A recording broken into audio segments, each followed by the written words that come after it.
I'm Emma Warren. We're going to be chatting for the next, coming up for an hour with these two wonderful people. Rini has a cold and so is saving energy for the DJ set, so it will just be us talking now. And while you're here, just like feel free to move around, feel free to get a drink, feel free to do what you need. And when we finish chatting, there'll be a little bit of a chance for someone to chuck in a thought, an observation, an idea, or even a question if you want to as well. So all of that is welcome. You're here. It'd be nice to hear from you if you feel to share something. So we're here as part of ARCA, who are a collective putting on events, doing youth work, and also making a print publication. And the print publication operated underneath this tagline, Build Together. So we're going to be talking about the work of these two incredible artists through these taglines: build together, move together, and grow together. So we have Michelle Williams, Gamaker, filmmaker, artist; Nadeem, Din-Gabisi, poet, musician, filmmaker, and visual artist as well. And first of all, we should say welcome to them. Let's give them a little round of applause. And rather than trying to explain or compress the broad and rich and deep work that you both do, would you mind, by way of introduction, telling us about something that you're doing at the moment or that you've done recently that has involved you having to build together? Michelle, would you like to start? Something that I'm working on at the minute. Or that you've done recently. It's like building together, that idea of working collaboratively. It might be making something from scratch, or it might be the act of iterating something. Yeah. Building together. I'm currently working on the third installment of a trilogy that I've started in 2021. And just the process of pulling together the script and turning that into a production is completely collaborative. I mean, I might be the person that conceives and writes the script, but the act of teamwork in film production is everything. I can't make my films alone. I just cannot. So that's what I'm up to. I can tell you more about that as we go along, but that form of collaboration is about fundraising, trying to seek partnerships, trying to find the right people who might perform in the work, trying to find the right crew that might realize the vision. So it, and it keeps growing, which is a beautiful thing too, and sometimes growing beyond what I imagined it would be at the beginning. But yeah, that's what I'm working on at the minute. So filmmaking and performance and putting on exhibitions is kind of like necessarily a build-together scenario? Always. Okay, Nadeem, build together. What are you doing at the moment, or have you done recently that has required you to build together? Well, today's Saturday, yeah? So yesterday I was with my friend and filmmaker, Bridie O'Sullivan. We were running around Cambridge shooting a music video for some music I finished that's coming out in next year. So yeah, that was really fun because the idea kind of speaks to my relationship to England, to Britain, and we shot it in Cambridge because Chariots of Fire, the main character, Abrams, he goes to Cambridge, experiences racism there, and what's interesting is that Cambridge wouldn't let them film in the colleges because they were like, we don't want to be associated with it. They let them film some exterior shots, but everything was like shot in Edinburgh or different places. I've even finished the film. Will you just tell us, because some people might know what film you're talking about, some people might not. So I only found out, I don't even know how I found out, but basically Chariots of Fire is a film about a Jewish sprinter who wins the gold medal at the 24? Probably early 20s, yeah. Yeah, 24 Olympic Games.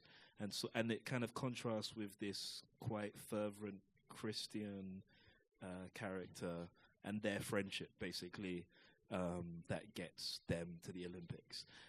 So it's a really interesting... I haven't actually finished the film, but I just started it and I was like, fits perfectly with a story that I'm trying to tell. And I like the idea of kind of embodying different characters and archetypes, like a sprinter. You'll know the soundtrack Dun, dun, dun, dun, dun, dun, dun, dun, dun, dun. It's like a scene where he runs along the beach. If you don't watch the film, just watch that. Watch that scene. Watch that scene. Shortcut. So that was really fun. And what was really nice about filming in Cambridge is that no one really bothered us. Like, we just did whatever we wanted, for the most part. So yeah, like, shot outside St. John's College, like in the playground. There was this little girl who just kept on getting in the shots, but her carer or her parent didn't seem to mind, so we just carried on. So it was really fun. So yeah, so that was what I have done recently. That's building together. I quite like the idea of the frame not like rejecting what is outside of the frame, or the kind of shot not denying what is outside of the shot, and kind of this little kid's presence in there just feels like, I don't know, a fluid and friendly way to make a thing. Talking of sort of friendly things, or actually it's not necessarily friendly, but one of the things that you said in your interview in Arca is you described something about one of the things that we need to do as people is find common ground. I think that's the phrase you used, common ground. And I wondered, is building together a way of finding common ground? Yeah, for sure. I think through working with, so through a lot of the process, like all the music videos I've made for this project have been with my friend Bridie. What is this project? Okay, so this project is called Offshore. And in Offshore, I'm sort of interrogating my relationship to England, my relationship to Britain, what it means to be an immigrant, second-generation immigrant of Sierra Leonean descent, of Creole descent specifically, and the sort of interlinked and interlocked stories of Britain and Sierra Leone, and my relationship to both those cultures, but specifically my relationship to this land, and how can I take ownership, and how can immigrants, whether they're Irish immigrants, whether they're wherever they're from in the world, they're linked to this empire. How do we begin to claim it for ourselves, or can we claim it for ourselves? So these are the questions that are proposed throughout the project. And the music videos are shot by my friend David Mensah, and a lot of the visuals as well, and Bridie O'Sullivan. And they have also different, quite fascinating immigrant backgrounds. So David is of Ghanaian parentage and heritage, and Bridie is of Irish parentage and heritage. And both of them have different relationships to empire. And even in the world, one's in a male body, one's in a female body. They have different ways of navigating the world.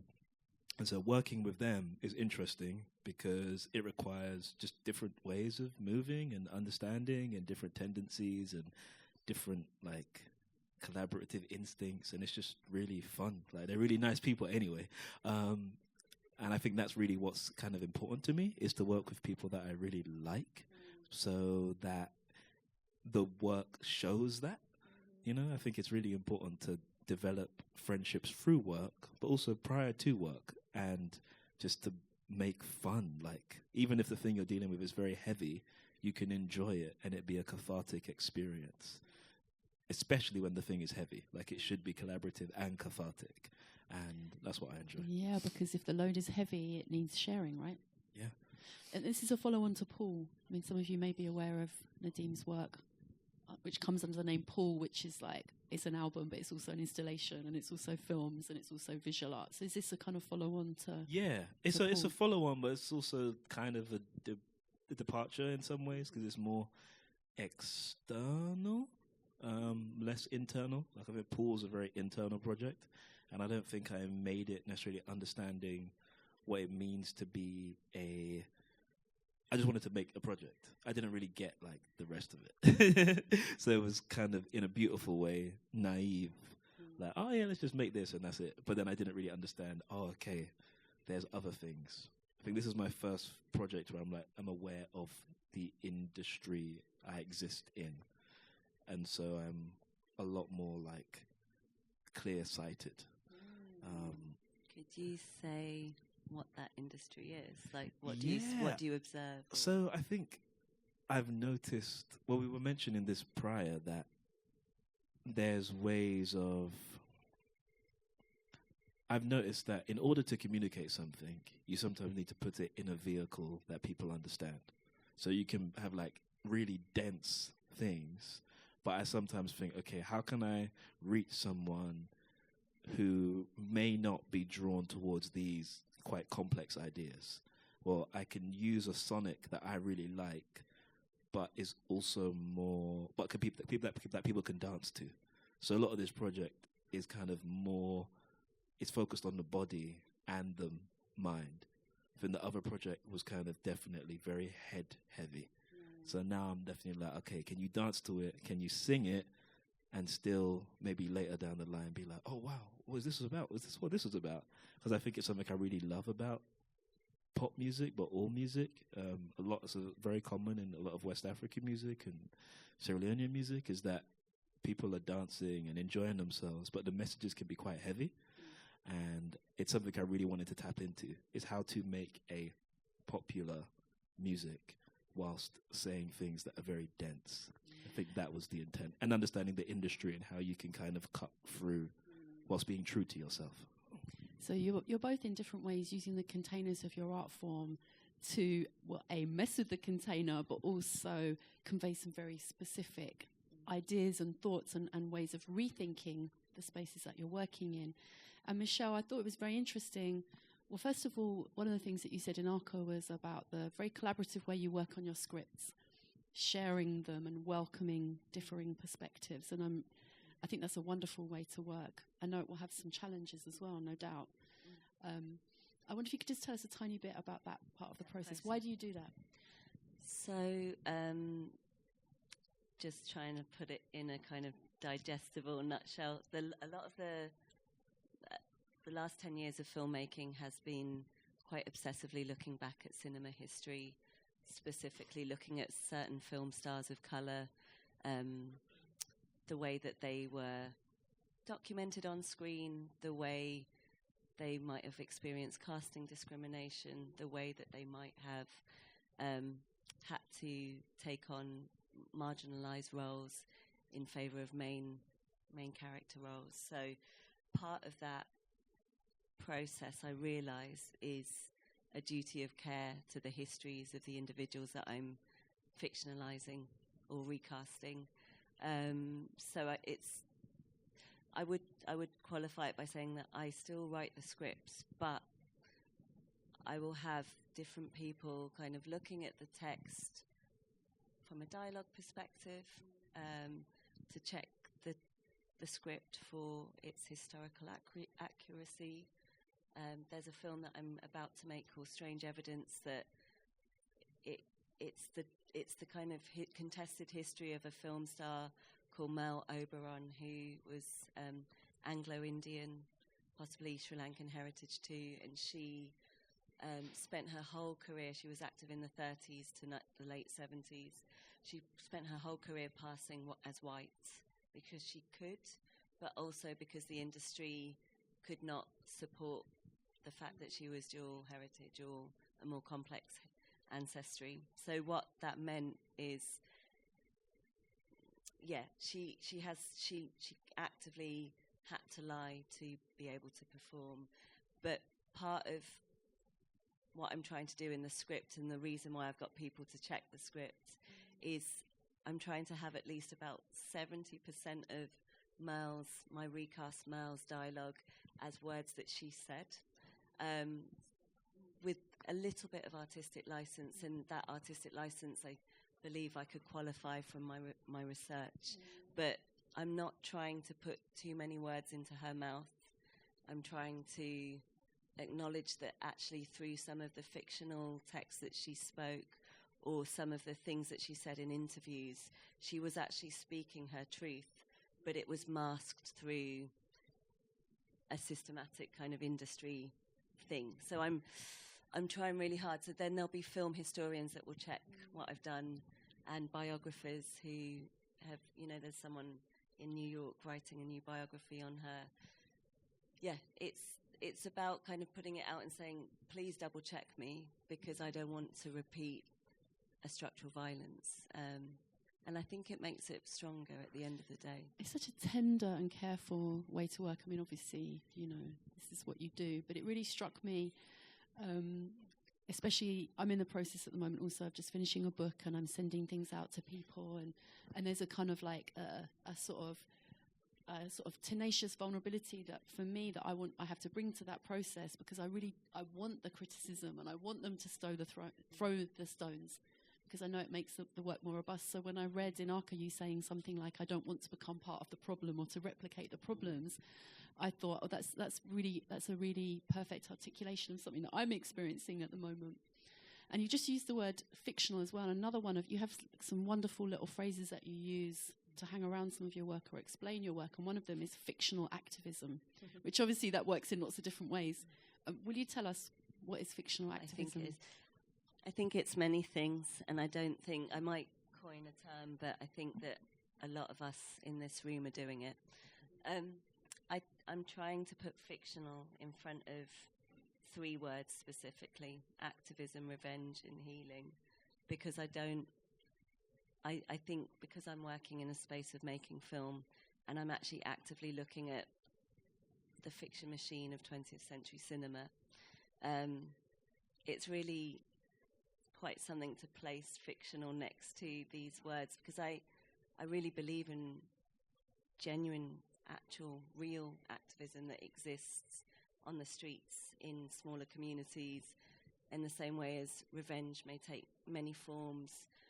But I'm not someone who wants to propose more violence. Fictional then kind of adds this speculation around the thing that I'm offering you. You can take it, but I'm not trying to be didactic or prescriptive about the thing that I'm making. So, and the fictional healing is a question, because I'm not entirely sure whether healing is possible. I would like to hope that we have a chance at it, but I'm thinking that, at least if I think about the history of Merle Oberon, she's somebody that carried her secret to the grave. But my fictional healing of Merle Oberon's story is to kind of offer her a speculative reprise or a reprieval from her historic silencing. So it's just a container. Like the fictional activism is, when I started making these films, it was to get previously marginalized film stars to begin to speak about the conditions that they experienced. But that body of work hasn't come to an end. I can always make a fictionally activist film, but I don't sometimes think activism is enough. I think you have to kind of have action sometimes, or to take control of something. So that's where the kind of fictional revenge started to develop. So it just gives me a lot of scope to explore stuff that has happened already. So it's massively exciting to work that way for me. Yeah, I mean, it's, words are so powerful, aren't they? And just those words together just open up lots of possibilities. And you just said something very interesting there about healing. I don't know if healing is possible. And I wonder if I could ask both of you, does healing require a resolution? Because it strikes me that I'm interested in what you're saying about whether or not healing is possible. And actually that makes me think, like, what is healing? Is it an end destination? Is it a kind of point of finality? Or is it something else? So perhaps if you could both. What do you think, Nadeem?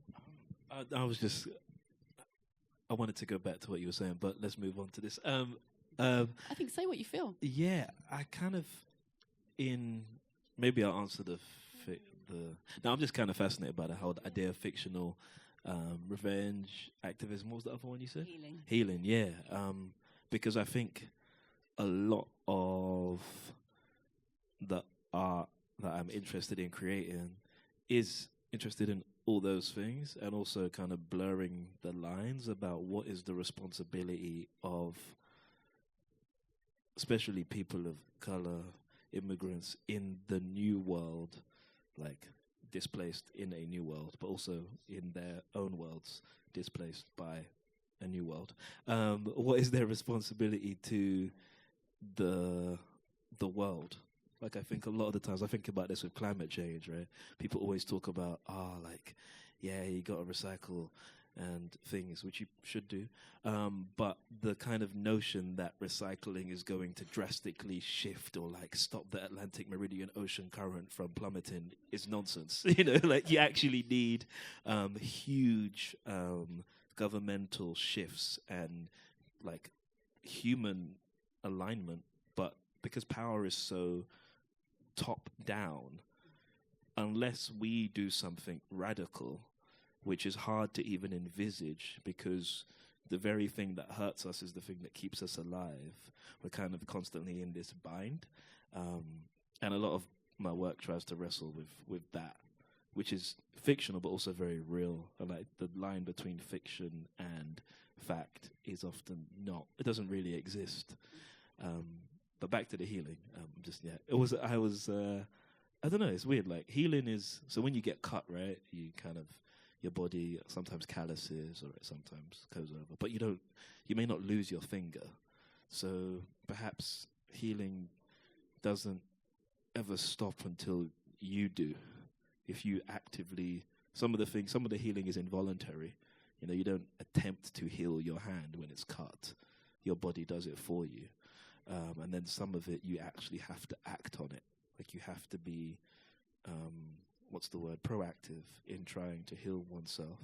So I think it also depends what type of injury and determines what type of action. I think it's a lot more complex than just a yes or no answer. I think it's very much dependent on the pain, that the healing is different.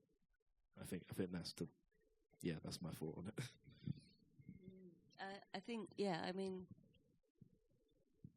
I think proactive is something I could pick up on, because actually I think in my own making, I can get so caught up in my work that I can almost forget myself in the process of, of course my work is me, and that's absolutely acknowledged, but from a kind of a vessel of me as a maker, sometimes there have been periods where I've kind of lost the self in the process of the making, because I'm on some kind of quest, quite cerebral quest to make something come into being, and all of that kind of building together that might require something to get over the line and become a production can sometimes become a kind of at the physical cost of your own health and well-being, which I think is something that we should try to acknowledge as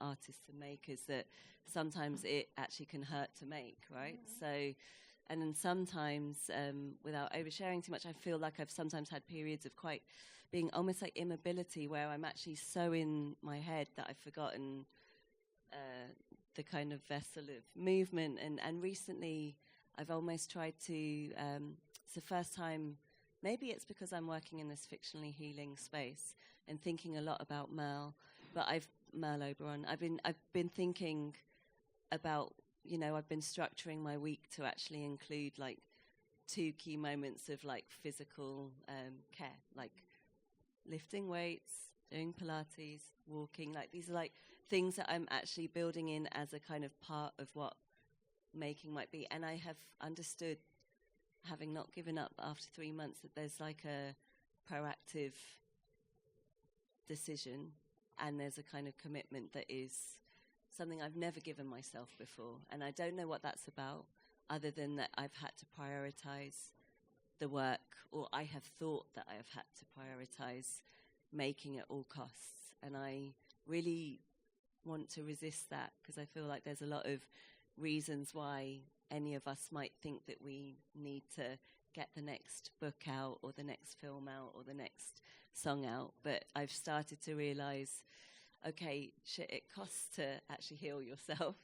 I did 6 years of psychoanalysis, and that was also a kind of commitment, but it was too in my head. And I really am really interested in this idea of moving together, or moving as a way to kind of free up thinking. It's actually massive, and I think we should.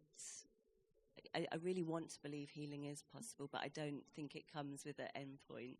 I think it's too deep-rooted somehow. I think that's such a wonderful set of things to say, and I'm sure that a lot of people in here know what it means to be overcommitted to things and to be having like a highly developed sense of responsibility to the things that you make and do, or even the things that you want to make and do but haven't been able to make and do, because let's face it, it's incredibly hard to do it, especially when you have like the compressing pressures of life and not being able to pay your rent and so on. So anyone who's making or doing anything is doing an amazing job. But it's very easy to put a lot of pressure on yourself. And I think what you're saying there is a really good reminder of the fact that it's lovely to make things with your friends, with the resources you have at the end of your fingertips, but that also you need to kind of like pay attention to yourself as well, and that supports the work. And again, you just referenced Move Together, the tagline of tonight. Later, there's going to be, no doubt, a lot of moving together. And I wondered if both of you could tell me a little bit about what is your relationship to the dance floor, or dancing, if you prefer to answer it like that. Nadeem. Yeah, it's changed a lot. I think it's changed, like making music or like DJing kind of changes your relationship to it, because kind of now from the outside in. So yeah, either trying to get people to dance, or making things that will make people dance, or performing in a way that will make people move and respond to things. So as a kind of active participant in the dance floor, I haven't really been that in a while. So I'm just haven't had the time. That's not really been. I got twin boys that are like 3.5 apart now. Just my life is not yet. It's not in the dancing stage. It had been at one point, Dance to in the night garden or Teletubbies. Yeah, exactly. Oh my but gosh. this is the dance floor. It's not just the club. I mean, is it? to be fair, you know what they do? They do love to dance, but sometimes their dancing is not the one, because like one of the younger twin, his idea of dancing is just holding my hand or holding his brother's hand and my hand, and then just spinning around and around and around and around, or jumping on me, or just like he wants music on. But one thing that is actually quite beautiful about them and their relationship to music is, so they've started. They don't do this as much, but they'll pick out records and then they're like, "I'll play this one," and then certain things will hit them. So like the other day, Dennis Brown really affected like my older twin in a good way. So he really enjoyed that Dennis Brown song. And then sometimes like Raindrops Falling on My Head, like Remy really loved that one. Like really like was in that. But now it's like the 1960s Spider-Man theme tune, and then Barbie Girl. And so their musical taste is fascinating. So the family dance floor is a bonding place and a funny place. Yeah, so now when you think about it like that, dancing is very much a part. But I don't know why I always think of it as like an externalized thing. But yeah, it's there in the familial setting. Michelle?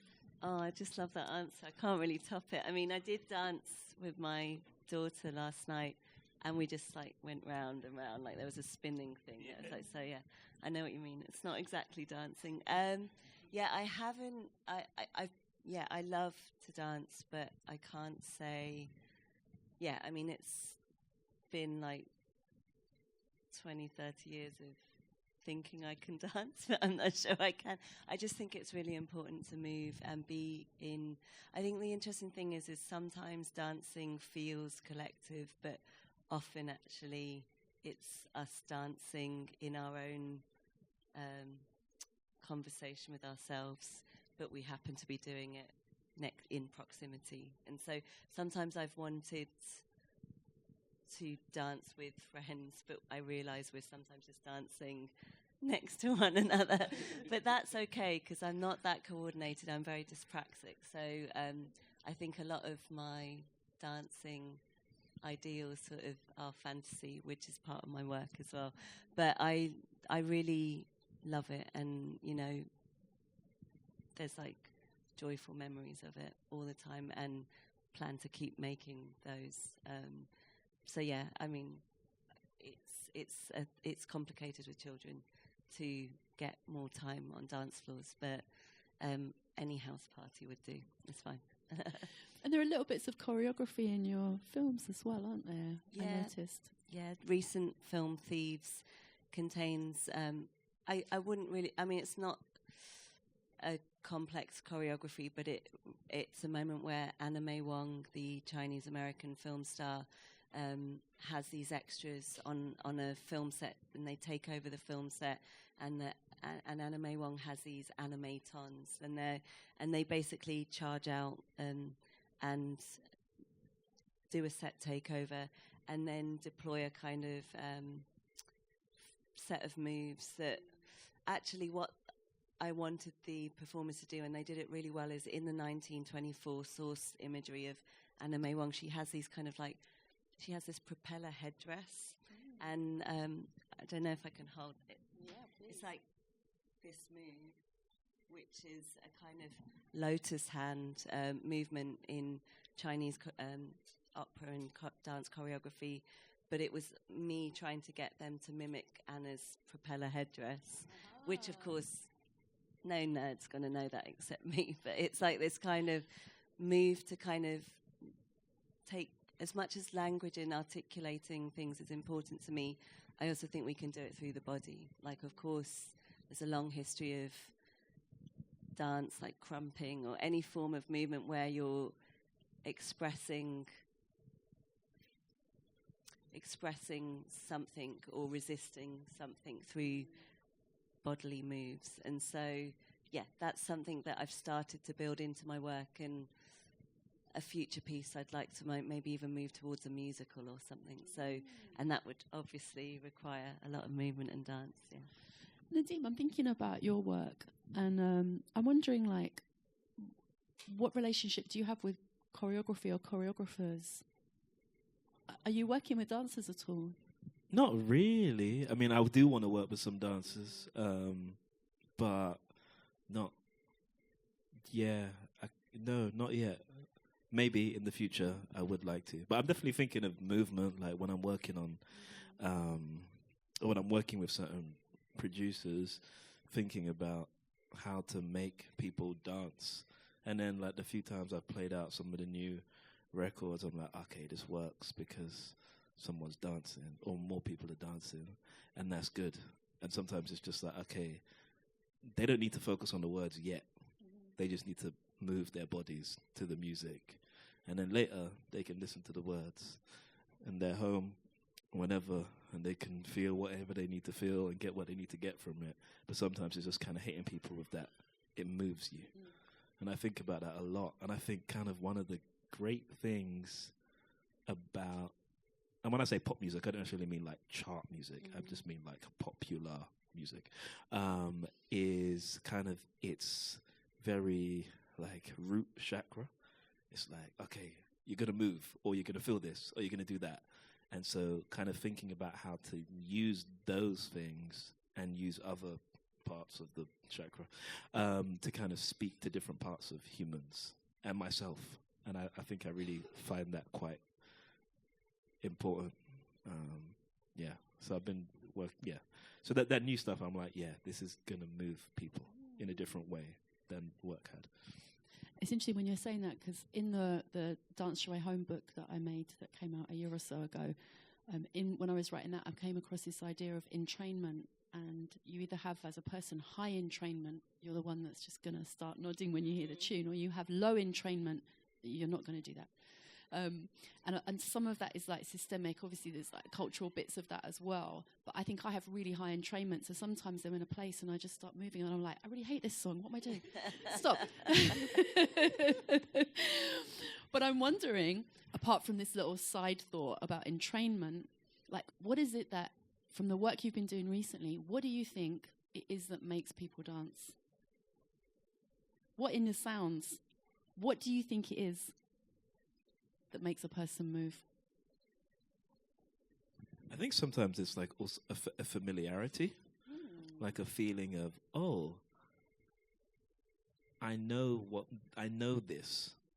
Like sometimes I think the songs that I really enjoy are they're familiar, they're new, but there's something that they're speaking to that people can get. Does that make sense? So I think maybe they're dancing to the fact that, and also maybe other people are dancing. So they're like, oh, okay, maybe this is something. So people make people dance. I think so. But what about this? I mean, okay, so What about the sound? I'm asking about the sounds because I'm thinking about there's a certain kind of woodblock sound, which if I hear it, it's just extremely addictive, and I have no choice in that moment. I mean, I'm honest. I don't really know. I honestly don't know. I just know there's certain things that work and certain things don't work. I don't think there's any. I don't know if there's any answer because some things work with certain crowds and some things don't work at all, and some things with certain contexts are perfect. Like, and certain an older crowd will maybe resonate with certain sounds much more than a younger crowd. Like in when I was DJing a lot more, it's fascinating to see, oh wow, like this really works for everyone, and this works for like nobody, and this works for very young people, and this works for older people. Like Michael Jackson is someone that just works for everybody. Like there's something about it. I don't know whether it's because of the fact that it was everywhere at one point. Like he was the biggest pop star in the world, or it's just there's something about the sonic science that just works. I don't know. But you can't. I agree, but they're not always easy to dance to. What, Michael Jackson songs? Some. Oh, that's interesting. Some, like Billie Jean, does like it's hard. Oh, but it doesn't even matter. You just move. Yeah, you do move. You do move. Yeah, you do move. Yeah, I agree. I almost think that they don't need to be easy. They don't have to be easy. You just but need then to. Maybe that's something to follow up on, like what you were talking about, familiarity. I like the idea of things not being easy to process because, like, I sometimes talk about my films hopefully not being too digestible. Like, I don't want them to be easy on first read, and yet familiarity seems to be like a hook that we need to get us in, get people in, not only interested, but know that the material that they're experiencing is theirs to have. Or, you know, like I don't want it to be so easy that it's just like in and out and gone.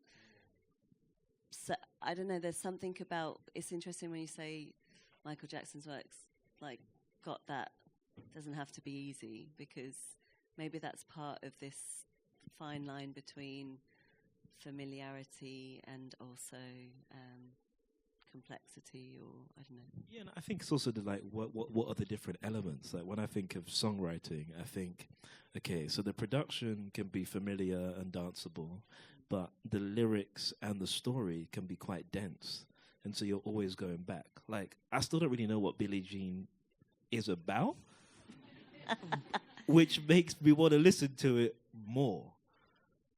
Like, okay, he's saying the kid's not his that son. the kid's not his son. It's a paternity case. It's a paternity case, and in of itself, that's quite interesting. Yeah. And I want to listen to it, and Yeah. it's just very. And also, then there's the technical skill of him as a vocalist, which is just obscene. Yeah. You know, the stacks, all of the different things, the different breakdowns, the bridges, and it's a very simple song, but there's so many layers to it.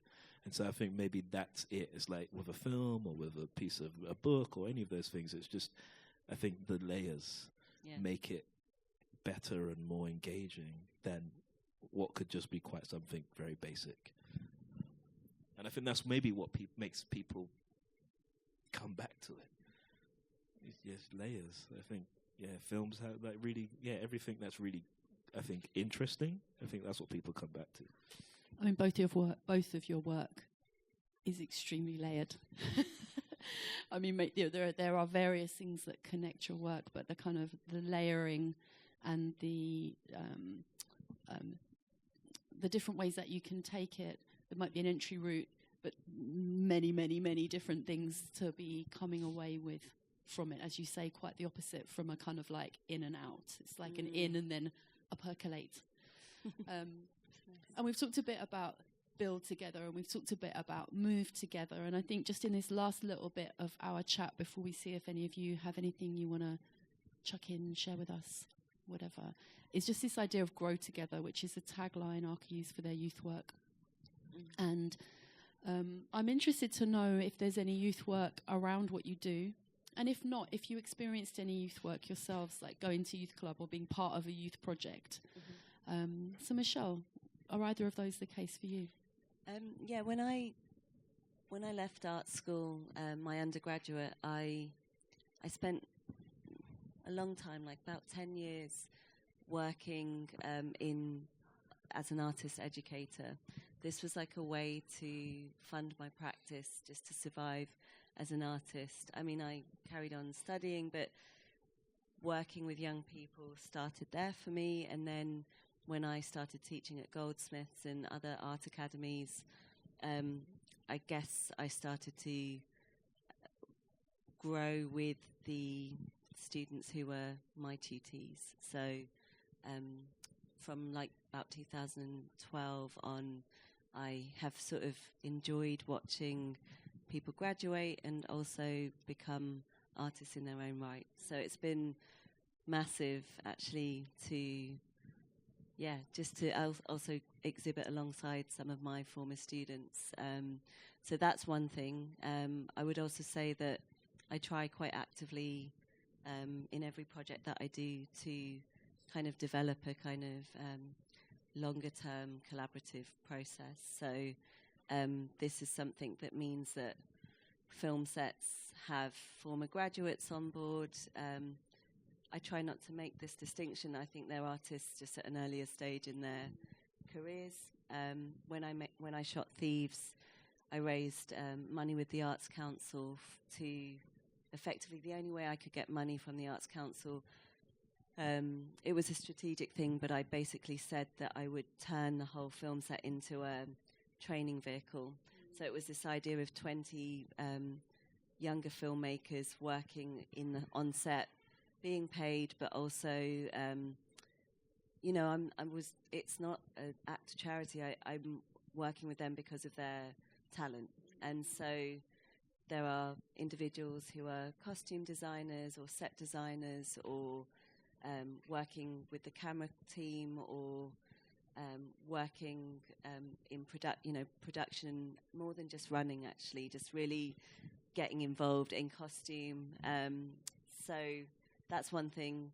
And I try now as a strategy across all films to embed this. It's not just mentorship, it's something else. It's like trying to kind of turn something that was structurally problematic in the past into something more structurally productive or something. So, that's what I'm doing. But I guess it's not very young people. It's people earlier on in their careers.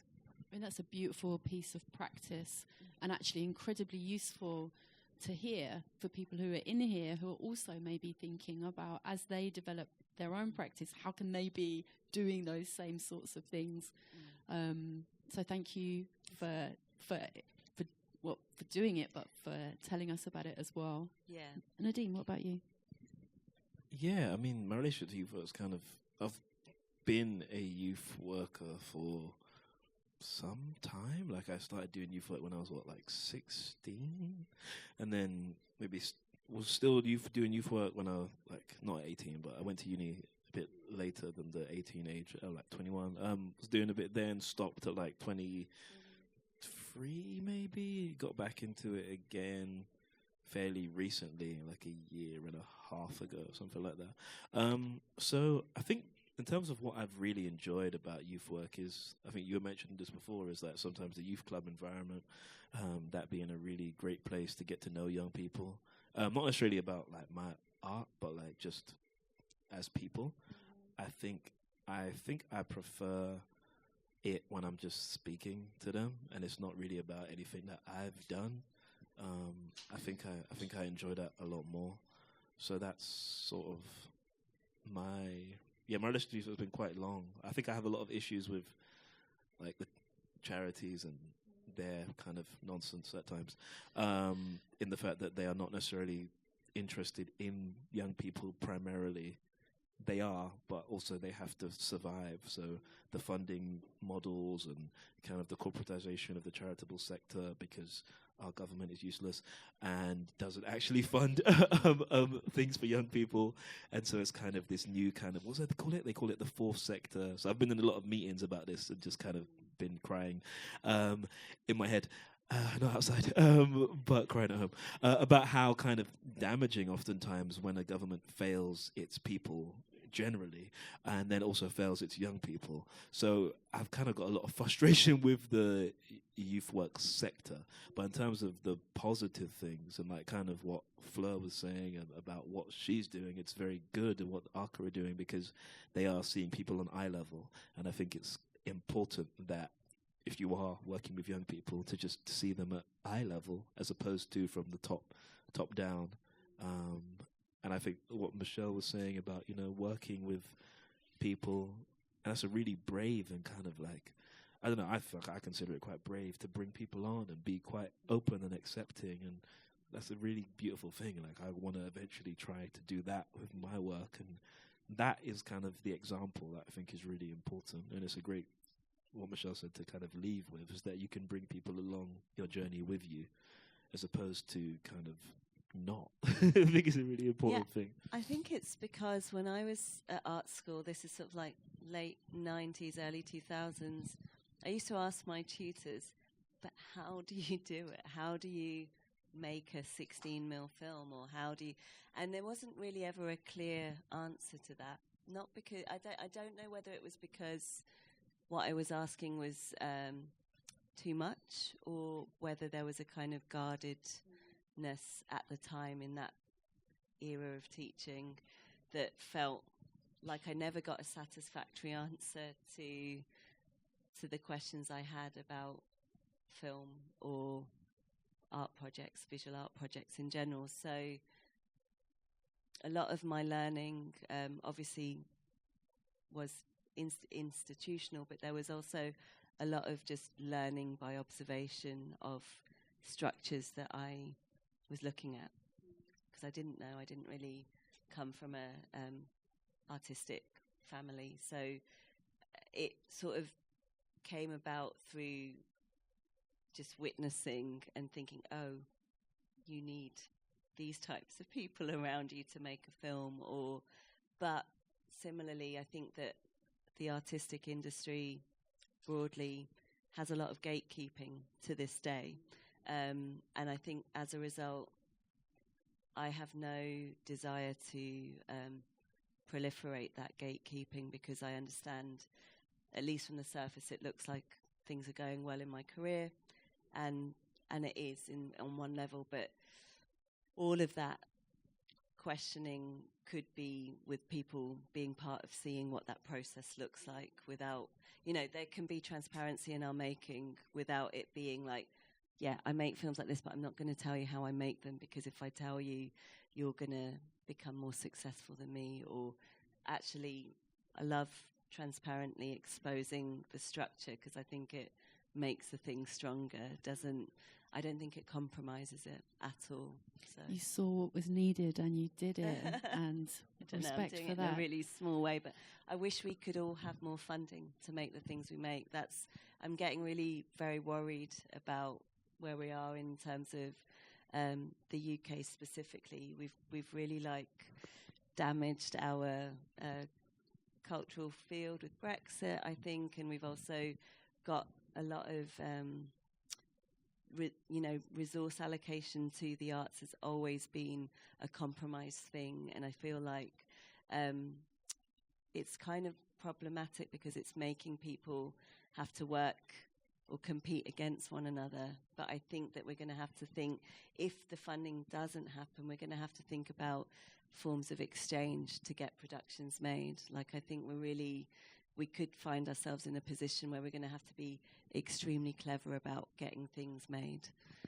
Well, I'm glad we have you two making things. And just before we take a little break and have a live performance from the amazing Afro Man, we do have a moment where a couple of you, if you wanted to ask something, share something, observe something, if you want to say a thing, I can say it back through the microphone because it's being recorded as well. Does anyone have anything that they wanted to ask or share? Yes.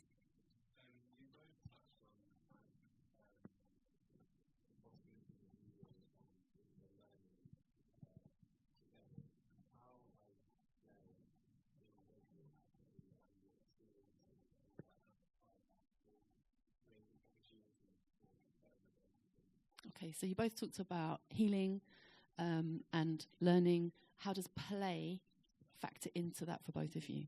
That's good. I think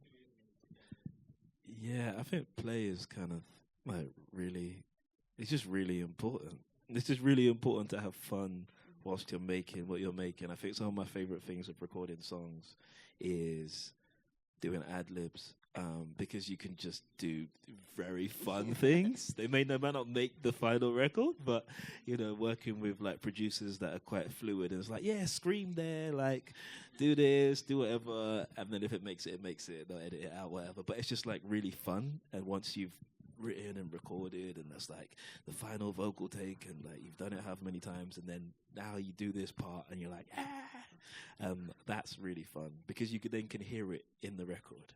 I think it's really important to do things like that. That's great. Yeah, I've enjoyed play so very much. Like, I think I used to perform a lot. I performed a lot more. I used my body a lot when I didn't have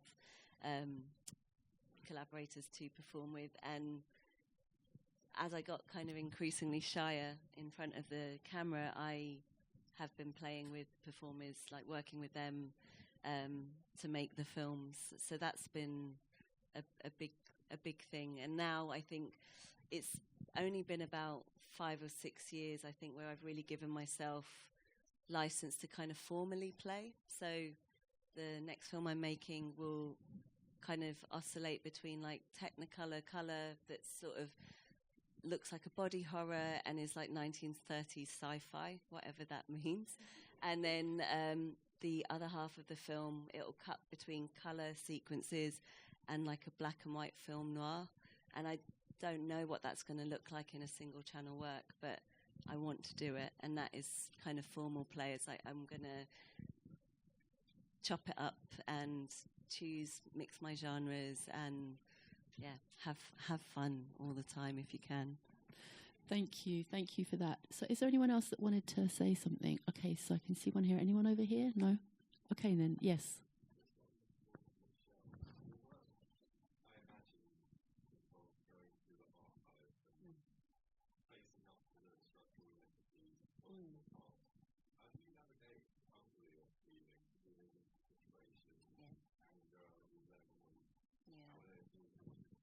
So how are you navigating the feelings, the more difficult feelings that come up when you're dealing with the archive? Yeah, thank you for that question. I think I've actually absorbed a lot of that as a kind of child and teenager. And I didn't have the words or the capacity to speak back to it when I was younger. So it's just taken a lot of stewing and you know, people might find some of my films to be visually beautiful, or, you know, I'm trying really hard to we were talking about this when we, Nadeem, like how might we embody or work through pain in the work, but I don't want, I'm finding other ways to kind of speak back to it, but I definitely feel like some of those violences played out in my self-worth or my kind of identity growing up, and I think it takes a long time to process painful things or ugly things or bitter things, but I do think like a poetic response or a cinematic response might be a way to kind of overcome it. I don't, you know, there's no things that sit inside archives are deeply troubling. Like there's a long history of contested objects in the UK, across the world, but I want to move beyond that now. I want the works to kind of overcome some of that structural inequity. Thank you for the questions. Thank you for listening. Thank you for being here. Thank you for the things that you are undoubtedly doing, and a very big thank you to our panelists. Thank you. Thank you very much. Thank you, Emma, Warren. Yeah, Emma, thank you so much. And thank you, Ormside. Yes. Thank you. Okay, so a short little break. Afro Mum is going to bring up the things, and very soon you are going to be blessed with some more music. Thank you, thank you, thank you.